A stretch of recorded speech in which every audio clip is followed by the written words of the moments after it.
नमस्कार। भारतीय राजनीति में जातीय समीकरण को नकारा नहीं जा सकता, विशेषकर उत्तर प्रदेश में हर एक जाति को एक वोट बैंक के नजरिए से देखा जाता है, जो कड़वा है पर सच्चाई है।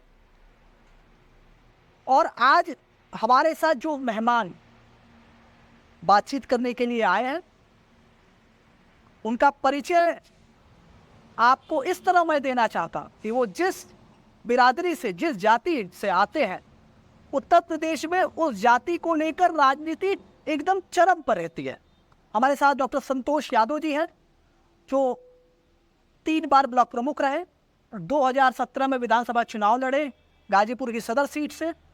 वर्तमान में भारतीय जनता पार्टी में कार्यकर्ता के नाते कार्य कर रहे हैं। संतोष जी, आपका बहुत स्वागत है। आप मुझे बहुत बहुत नमस्कार। शुरुआत चूंकि मैं जाति से ही आप करना चाहता हूँ। यादव जाति से आप आते हैं, बिरादरी से आप आते हैं, और माना जाता है कि यादव जो है वो समाजवादी पार्टी का कोर वोट बैंक है। आप भाजपा में कार्य कर रहे हैं। मन करता है कि अखिलेश यादव या मुलायम सिंह यादव परिवार को छोड़कर वोट करने का। देखिए, आपने यादव जाति की जो बात किया, ये सही है कि उत्तर प्रदेश, बिहार में हमारे जात के नेताओं ने कुछ पार्टी बनाई, पर यादव जाति का बड़ा गौरवशाली इतिहास रहा है। यादव योग योगेश्वर भगवान श्री कृष्ण को अपना आदर्श मानता रहा, और सदियों से यादव समाज के इतिहास को आप उठाकर देखें तो यह सनातन धर्म और सनातन संस्कृति के एक संरक्षक के रूप में, उसको मानने वाले के रूप में, और उस संस्कृति के लिए संघर्ष करने वाले के रूप में यादव समाज जाना जाता रहा। श्रीमद् भागवत महापुराण में भी कहा गया है, यादव वंश का वर्णन करते हुए कहा गया है कि मैं उस यदुवंश की चर्चा करना चाहता हूँ जिसके श्रवण मात्र से, जिसकी कथा के श्रवण मात्र से व्यक्ति भवसागर से पार हो जाता है। तो यादव समाज वर्तमान की राजनीतिक परिस्थितियों में लोग जरूर समाजवादी पार्टी या कुछ नेताओं के साथ जोड़ लेते हैं, लेकिन वास्तव में यादव समाज प्राचीन काल से सनातन धर्म और संस्कृति के एक प्रबल समर्थक के रूप में रहा है। जैसे संतोष जी, आप जो बात कह रहे हैं, इतिहास के पन्नों में वो विषय ठीक हो सकता है, पर वर्तमान राजनीति को समझे, चूंकि चुनाव का दौर चल रहा है, तो आप यादव समाज को धर्म संस्कृति का रक्षक कह रहे हैं, जो करता आया है अब तक।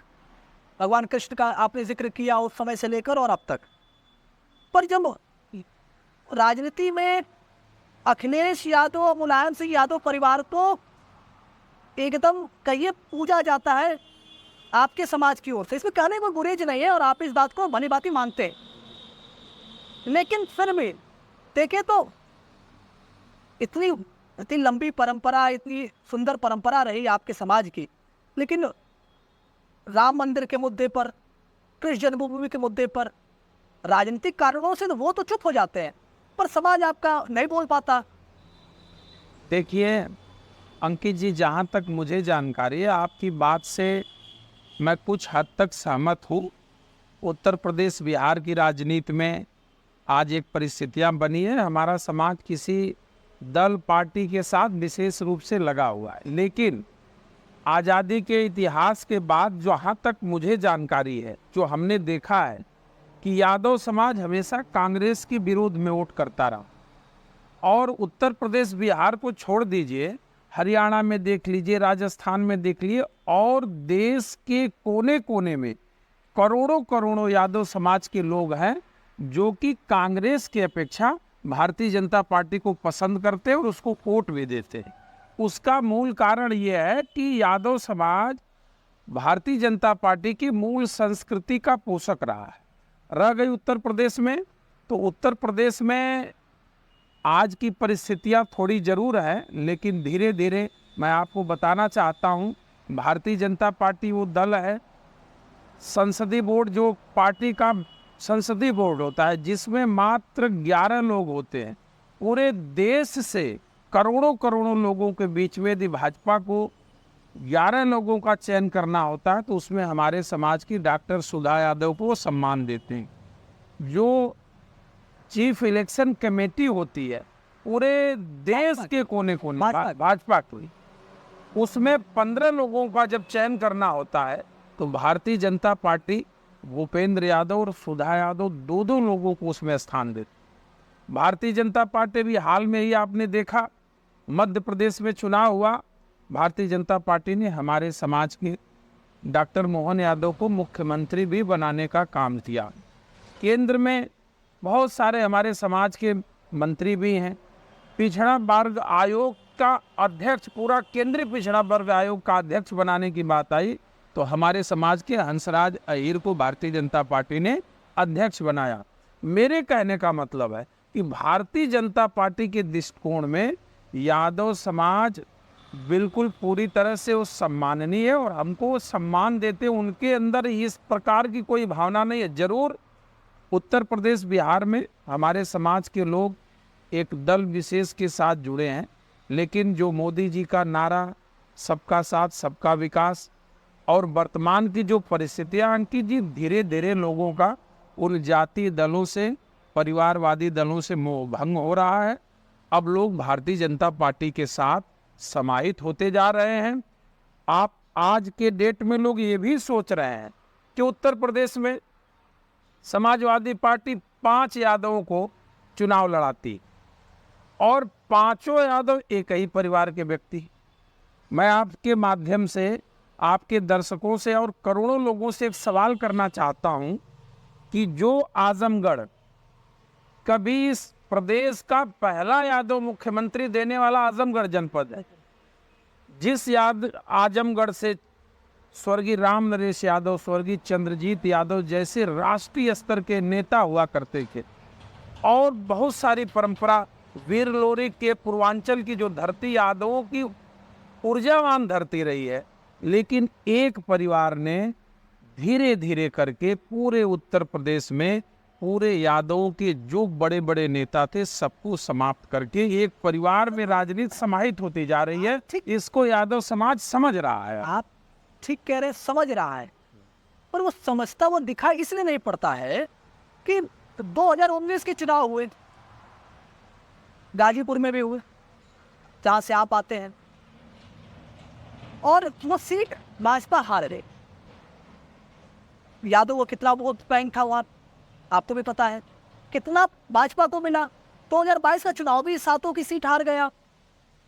तो समाजवादी पार्टी भले ही एक आप केवल यादव परिवार को पोटली में बांध रही हो, अपने परिवार को ही यादव मान रही हो, लेकिन पर समाज, आपके समाज का मन बदलता हुआ नहीं दिखाई दे रहा है और 2024 चुनाव में भी नहीं दिख रहा है। अंकित जी, मैं आपको कहना चाहता हूं, ऐसा नहीं है।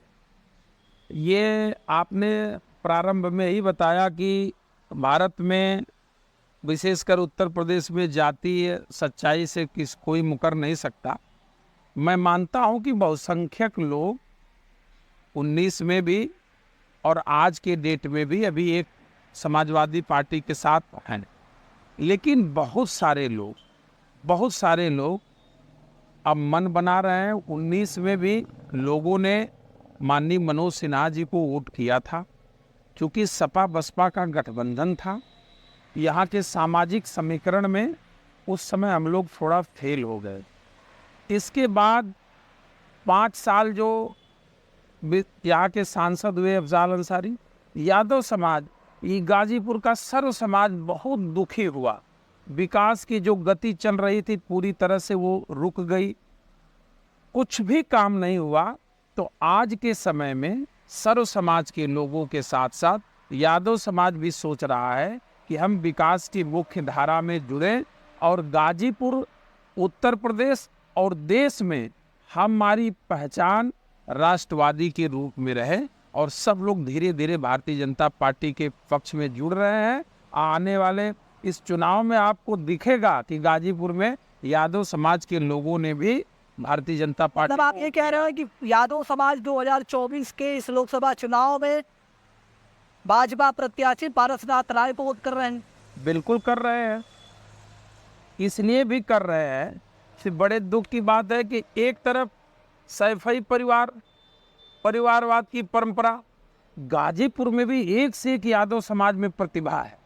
समाजवादी पार्टी में जिन्होंने अपना पूरा जीवन खपा दिया, वहाँ परिवारवाद, और यहाँ भी बरसों से एक ही परिवार का व्यक्ति सांसद, वो नहीं रहे उसका बेटा सांसद विधायक, वो नहीं रहे उसका बेटी सांसद विधायक। आखिर गाजीपुर के यादव समाज के युवा सिर्फ दरी बिछाने के लिए हैं, टेंट कुर्सी लगाने के लिए हैं? तो यादव समाज के लोग आपके दल वर्तमान भी तो, परिस्थिति में, आपका जो दल है हाँ, वो भी तो यादव को टिकट नहीं दिया। देखिए उसका एक बहुत महत्वपूर्ण कारण, इसमें हमारे समाज के लोगों को सोचना खुद चाहिए। समाजवादी पार्टी जब से गठन हुआ, गाजीपुर में किसी लोकसभा का प्रत्याशी यादव के इसलिए नहीं बनाई कि उसके दिमाग में रहता है कि यादव को टिकट देने का कोई मतलब नहीं है, हम नहीं भी देंगे तो ये हमारे बधुआ मजदूर हैं, जाएंगे कहाँ। दूसरे दलों के लोगों के मन में एक बात रहती है कि यादव को हम टिकट भी यदि देंगे, यादव समाज हमारे साथ जुटेगा नहीं, तो टिकट देने का मतलब क्या है। लेकिन वर्तमान में परिस्थितियां बदली हैं। हमारे दल ने एक प्रदेश का मुख्यमंत्री बनाया, मैंने पहले भी जिक्र किया। अब यादव समाज को पूरे तरह से भारतीय जनता पार्टी के लोग गले से लगा रहे हैं, और धीरे धीरे हमारा समाज अब यहाँ की भारतीय जनता पार्टी के साथ जुड़ रहा है। और आने वाले समय में आप देखेंगे ये परिवारवादी पार्टियां समाप्त हो जाएंगी, अब पूरा का पूरा यादव समाज भारतीय जनता पार्टी के साथ खड़ा होगा। अखिलेश यादव का मैं एक बयान सुन रहा था, उसमें उन्होंने केशव मौर्य को जो है गुंडा कह दिया, अफजाल अंसारी ने माफिया कह दिया, राम गोपाल यादव ने जो है पंचर बनवाऊंगा कह दिया केशव मौर्य से। ऐसा नहीं लग रहा है कि ओबीसी वोटों में सेंध मारने की तैयारी दिख रही है? मित्र, यही तो मैं कहना चाहता हूँ, विशेषकर मैं अपने यादव समाज के लोगों से कहना चाहता हूँ, यही कारण है। एक समय नेताजी मुलायम सिंह जब हुआ करते थे, तो पिछड़े वर्ग का बहुसंख्यक वर्ग, यादव को छोड़ करके अन्य पिछड़ा वर्ग भी समाजवादी पार्टी के साथ हुआ करता था। यही हमारे नेताओं का, अब केशव प्रसाद मौर्य पिछड़े समाज के बड़े नेता हैं। अब आप बताइए, उनके खिलाफ आप बोल रहे हैं तो एक पिछड़े समाज के लोगों में क्या संदेश देना चाहते हैं? यही तो कमी है कि आज हमारे समाज के, यादव समाज के लोगों के साथ पिछड़े वर्ग के लोग भी भागते दूर भागते हैं कि ये लोग कब क्या बोलेंगे, कब अपमानित कर देंगे, कब क्या करेंगे। इसीलिए मैं इस बात की बुरी तरह भर्त्सना करता हूँ। पिछड़े समाज के जितने लोग हैं, जितने पिछड़े समाज में जातियाँ हैं, सब हमारे भाई हैं और सबको गले से लगाना चाहिए। मैं राम गोपाल यादव जी और अखिलेश यादव जी और अफजाल अंसारी के उस बयान की घोर निंदा करता हूं। और केशव प्रसाद मौर्य न सिर्फ मौर्य समाज के बल्कि संपूर्ण पिछड़े समाज के एक वरिष्ठ नेता हैं। हम सब उनको सलाम करते हैं, उनका सम्मान करते हैं। आप भर्त्सना कर रहे हैं, अफसोस जता रहे हैं उस बयानों पर, लेकिन आपके समाज की तरफ से ऐसा कोई बयान जो है विशेष रूप से दिखाई, ऐसे बहुत सारे संगठन भी चल रहे हैं तो आपके यादव समाज को का प्रतिनिधित्व कर रहा है, लेकिन उस तरह उनकी तरफ से भी ऐसी कोई भर्त्सना या निंदा नहीं आया है। देखिए, हम लोग व्यक्तिगत ये हो सकता है कि आप भाजपा के कार्यकर्ता हैं, उस नाते आप कि हो सकता है मजबूरी की भी हो यही भर्त्सना करना, लेकिन समाज में वो अभी तक ये दुर्भाग्यपूर्ण है। यही वजह है कि यादव समाज आज एक ऐसे पायदान पर खड़ा है, इसके नेता कभी अपर कास्ट के भाइयों के लिए कुछ बोल देंगे, कभी पिछड़े समाज के भाइयों के लिए कुछ बोल देंगे, और कभी जो है हमारे दलित शोषित मतलब समाज के लोगों के लिए भी उल्टी पुल्टी भाषाओं का प्रयोग, अभी बहन जी के खिलाफ भी बहुत सारी चीज़ें लोग बोलते हैं। यादव समाज को अपने पीछे इन्होंने बांध करके इतना बदनाम कर दिया है कि आज अगड़ा समाज, पिछड़ा समाज, दलित, अब दलित का जो SC ST समाज है, उस सारे समाज से हमारे समाज को काटने की साजिश अखिलेश यादव और इन लोगों के द्वारा की जाती है। इनको ये है कि यदि यादव समाज सबसे घुला मिला रहेगा तो इसकी ताकत बढ़ेगी, और ये सबसे कटा रहेगा तो इसकी मजबूरी है कि हमारे पीछे घूमेगा। तो मैं आपके माध्यम से कहना चाहता हूँ कि यादव समाज के जो पढ़े लिखे बुद्धिजीवी लोग हैं, उनको पता है कि समाज को जाति धर्म के नाम पे बांटने से मतलब नहीं है। हम अगड़े पिछड़े और दलित सब समाज को साथ में जोड़ के जब चलेगा ये यादव समाज, मुख्य धारा में चलेगा, तभी इस यादव समाज का भविष्य में कल्याण होगा।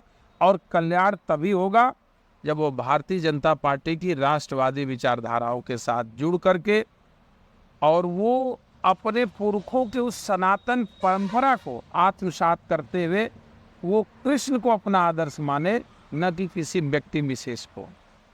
राम मंदिर को लेकर समाज में किस तरह की प्रतिक्रिया है? क्योंकि वो समाज जो है सोशल मीडिया पर और इस तरह पर या मीडिया बाइट में या संवाद में राम मंदिर पर बोलने से बचता है। देखिए अंकित जी, हम लोगों ने तो राम मंदिर अभियान में पूरी भूमिका अदा किया। चारों तरफ हम लोगों ने जिले जिले में घूम, ये तो हम लोगों की गौरव की बात है।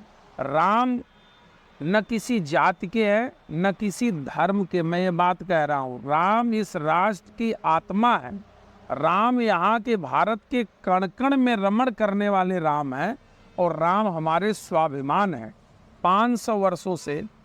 आप, मैं एक सवाल करना चाहता हूँ उस तमाम लोगों को जो मंदिरों पर इस प्रश्न चिन्ह उठाते हैं कि आपके बाप दादाओं का कोई घर मकान हो, उनके स्वाभिमान का कोई केंद्र हो, उसको बाहर से आकर के क्रूर आक्रांताओं ने तोड़ दिया, कब्जा कर लिया।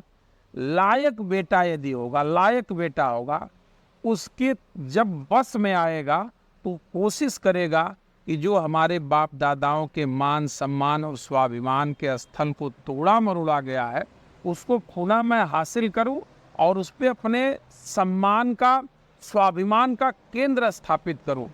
मैं नमन करना चाहता हूं नरेंद्र मोदी जी को और भारतीय जनता पार्टी की सरकार को, इनके सफल प्रयासों से आज अपने स्वाभिमान के उन मान बिंदुओं पर हम पुनर्स्थापित हो रहे हैं। और भगवान कृष्ण को मानने वाले यदुवंशियों से तो मैं एक सवाल करना चाहता हूं कि अरे भाई मेरे, ये वोट से इस बात को मत जोड़िए। कृष्ण हमारे पूर्वज थे और कृष्ण से हमारे वंश की पहचान है, दुनिया में हम गौरवान्वित होते हैं। कृष्ण की जन्मस्थली को ही तोड़ा, क्या जिन लोगों ने तोड़ा उन्होंने अच्छा किया। इस पर खुल के हमारे समाज को आगे आना चाहिए कि हमारे पूर्वजों के जो मान बिंदु थे, जो उनकी जन्मस्थली थी, उस स्थल को जिन आक्रांताओं ने तोड़ा, बहुत गलत किया। और समय आने पर जब उन स्थलों की पुनर्स्थापना होगी तो हम सारे लोग चढ़ बढ़ करके इसमें हिस्सा लेंगे। ये राजनीति का विषय नहीं है, ये हमारे स्वाभिमान और संस्कृति के सम्मान का विषय है। आप जब कृष्ण जन्मभूमि को तोड़ने की बात कर रहे थे, कैसे टूटा और आक्रांता कौन थे, तो मेरे दिमाग में एक प्रश्न उठ रहा था कि एमवाई समीकरण की बड़ी चर्चा होती है, और ये समीकरण जो है वो समाजवादी पार्टी ने इजाद किया है उत्तर प्रदेश के अंदर। आप इतिहास में जब बताते हैं कि भाई आक्रांताओं ने तोड़ा है मंदिर, भगवान श्री कृष्ण का मंदिर तोड़ा, और समीकरण आप एमवाई चला रहे हैं।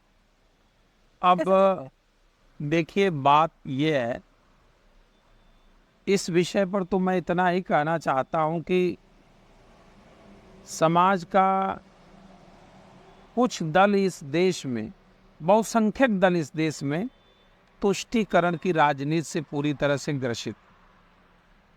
आपके माध्यम से एक सवाल करना चाहता हूं, क्या जितने भी दल हैं आज जो कहते हैं कि भारतीय जनता पार्टी सांप्रदायिक है, हम धर्मनिरपेक्षता की बात करते हैं, मक्का मदीना, मैं सभी धर्मों का सम्मान करता हूं, क्या किसी की हैसियत है कि कोई मक्का मदीना में भी राम कृष्ण शिव के मंदिर की स्थापना करने की सोच सकता है?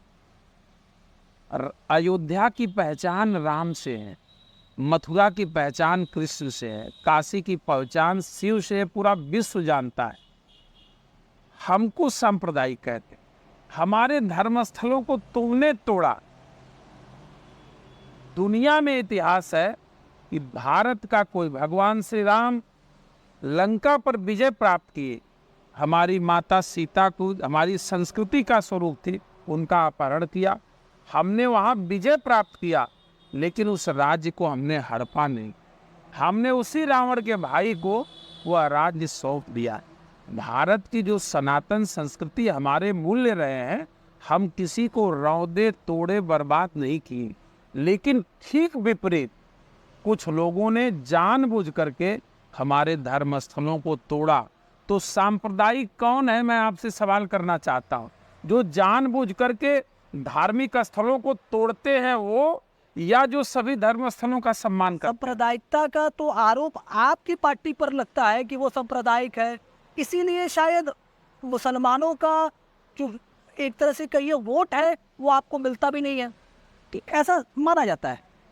भाई साहब, मैंने अभी आपको बताया कि कहने के लिए आदमी कह सकता है, लेकिन मैंने यही कहा मुसलमानों का वोट मिलता है इस बात। मुसलमानों का वोट आज के डेट में जो बौद्धिक रूप से अच्छी सोच रखने वाले लोग हैं, 3 तलाक के मुद्दे पर जो पीड़ित हमारी मुस्लिम बहनें थी, बहुत सारे लोग मोदी के इस सबके साथ, सबके विकास के साथ वो भी जुड़े हैं। ऐसा नहीं है कि नहीं, आज समाज का हर तबका, अंकित जी आप ये नहीं कह सकते और कोई नहीं कह सकता कि भाजपा से कोई तबका आज अछूता है। धीरे धीरे सब झुक रहे हैं, और आने वाले समय में आप देखेंगे हिंदू मुसलमान के नाम पर, तुष्टीकरण के नाम पर जो भी राजनीति कर रहे हैं, उनका पोल समाज में पूरी तरह से खुलेगा और एक्सपोज होंगे, और फिर भारतीय जनता पार्टी 400 पार इस बार करने जा रही है, और लंबे समय तक सिर्फ इस देश में भारतीय जनता पार्टी की सरकार रहेगी, और इस देश का विकसित राष्ट्र बनेगा, दुनिया का विश्व गुरु बने। इसको अहंकार नहीं, क्या अहंकार नहीं है, ये जनता का प्यार और भरोसा है। जिस तरह से सर्व समाज के लोगों ने आज मोदी जी पर, आज योगी जी पर और भारतीय जनता पार्टी की सरकार की नीतियों पर जिस प्रकार लोग आज उसके प्रति आस्था व्यक्त कर रहे हैं, तो इससे ये विश्वास बढ़ता है कि आने वाले वर्षों तक भारतीय जनता पार्टी इस भारत में रहेगी, और 1947 तक जो लक्ष्य लिया है हमारे यशस्वी प्रधानमंत्री ने 2047 तक कि हम विकसित राष्ट्र बनाएंगे, हमें पूरा भरोसा है कि भारत का हर व्यक्ति अपने देश को विकसित राष्ट्र बनते देखना चाहता है, और दुनिया की तीसरी इकोनॉमी बनाने में, अर्थव्यवस्था बनाने में भी आज सारे लोग एक साथ खड़े नजर आ रहे हैं।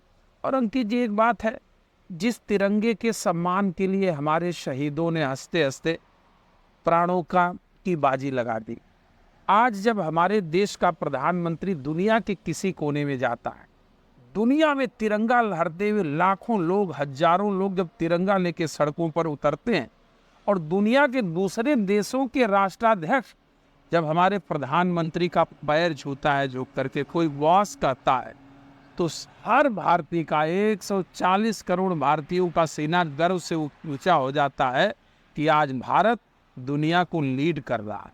क्या कभी ऐसी परिस्थिति थी? तो हर व्यक्ति, आज कुछ चंद स्वार्थों में लोग अपनी बात जरूर कर रहे हैं, लेकिन भारत की बढ़ती हुई शक्ति को भारत का हर नागरिक उसको गौरवपूर्ण रूप से देख रहा है, और आने वाला समय उसी गौरवशाली भारत के निर्माण का समय है, विकसित भारत के निर्माण का समय है। इसमें जाति और धर्म से ऊपर उठ करके हर व्यक्ति अपना सहयोग दे रहा है। चलिए संतोष जी, आपने समय दिया उसके लिए बहुत बहुत धन्यवाद। बहुत बेबाकी से आपने जवाब दिया सारे प्रश्नों को, किसी को स्किप नहीं किया, छोड़ा नहीं, तो आज के लिए बहुत बहुत धन्यवाद। फिर नए मेहमान के साथ आपको मिलेंगे। बहुत बहुत धन्यवाद। आपके पूरे दर्शकों को भी बहुत बहुत धन्यवाद। फिर नए मेहमान के साथ जल्दी मिलेंगे, तब तक के लिए नमस्कार।